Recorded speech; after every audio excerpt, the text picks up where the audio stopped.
Hi friends, ఒక గాండుది ఏం మాట్లాడుతుందో వినండి ఫ్రెండ్స్. తర్వాత మాడుకుందాం. చార్మినార్ దగ్గర అలక్ట్ ఉండాలంట, గుంపులు గుంపులుగా ఉండొద్దంట, వార్ కాల్స్ ఎక్కువ వస్తున్నాయంట. ఎందుకు చెప్పుడు? చార్మినార్ అంటే పాత బస్తీ, చార్మినార్ అవన్నీ ఏంటంటే కొద్దిగా గొడవల ఏరియా, మత ఘర్షణలు లేగితే అని కొద్దిగా జాగ్రత్తగా ఉండని చెప్పాడు. అందులో తప్పేం లేదే, నువ్వు నలిగిపోతున్నావు.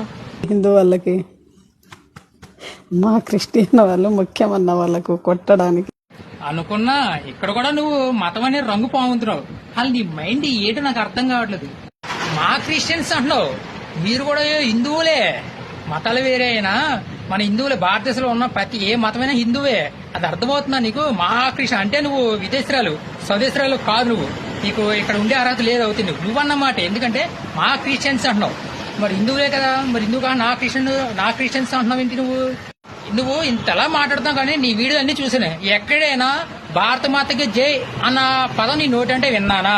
దీన్ని బట్టి అర్థమవుతుంది నువ్వు అసలు తీవ్రవాదివి, దేశానికి చాలా డేంజరు.